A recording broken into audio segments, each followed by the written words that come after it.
Durant y otros historiadores han señalado que Constantino nunca renunció a su lealtad a los dioses paganos. Él no abolió el altar de la Victoria en el Senado, ni las vírgenes vestales que atendían el fuego sagrado de la diosa Vesta. El dios del sol, y no Jesucristo, continuó siendo homenajeado en las monedas imperiales. A pesar de la cruz, que figuraba en sus escudos y banderas militares. Constantino tenía un medallón creado honrando el sol por la liberación de Roma, y cuando prescribió un día de descanso fue otra vez en nombre del dios Sol, el día celebrado venerando el sol y no el Hijo de Dios. Durant nos recuerda que a lo largo de su vida cristiana, comillas aquí, Constantino continuó utilizando ritos paganos como cristianos y dependía de fórmulas mágicas paganas para proteger los cultivos y curar las enfermedades.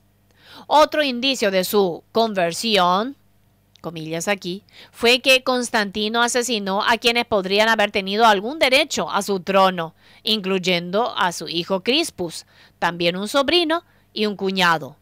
Fue, como muchos historiadores concuerdan, una hábil maniobra política para unir el imperio. El historiador Philip Hughes, él mismo un sacerdote católico, nos recuerda: en sus modales, Constantino retuvo hasta el final muchos de los dioses paganos de su vida temprana. Su temperamento furioso, su crueldad que una vez incitada, no escatimó ni las vidas de su esposa e hijo. Estas son testigo desagradable de la imperfección de su conversión. No fue mucho después de la nueva tolerancia que Constantino abogó, que se encontró ante un problema que él nunca esperaba: división dentro de la iglesia cristiana, a la cual le había dado libertad. Como mencionamos en el capítulo anterior, llegó a su colmo en África del Norte con los donatistas, quienes, preocupados por la pureza de la fe, se separaron de la iglesia oficial del Estado y rechazaron sus ordenanzas e insistieron en rebautizar a su clero que se había arrepentido después de haber negado la fe durante la persecución que surgió cuando el emperador Diocleciano exigió ser adorado como un dios. Después de muchos años de esfuerzos inútiles para restablecer la unidad a través de discusión, debates, consejos y decretos, Constantino finalmente recurrió a la fuerza.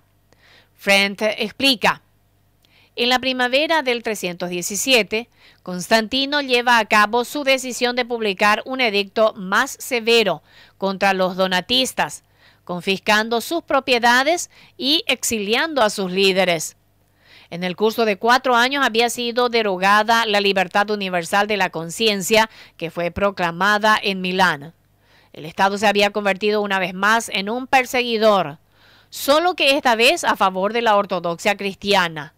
Los donatistas no entendieron ni se preocuparon por la conversión de Constantino.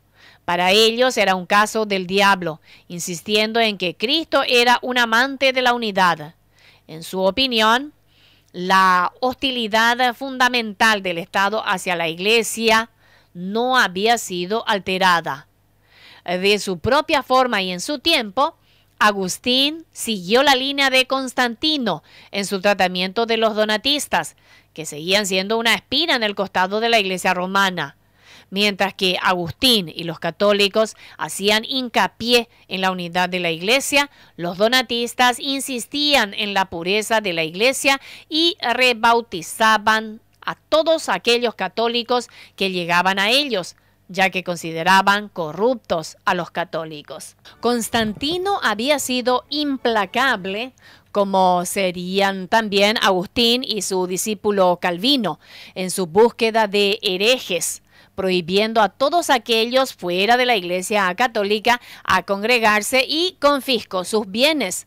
Las mismas cosas que los cristianos habían sufrido ahora se practicaban en nombre del cristianismo.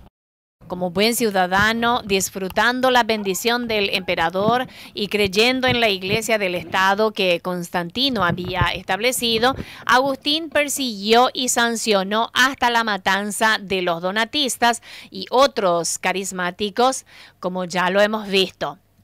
Gibson nos dice que las medidas severas contra los donatistas obtuvo la más cálida aprobación de Agustín y así gran cantidad de donatistas se reconciliaron. Fueron forzados nuevamente a volver a la Iglesia Católica. De Agustín se ha dicho que la misma grandeza de su nombre ha sido un medio de perpetuar los más grandes errores que él mismo propagó.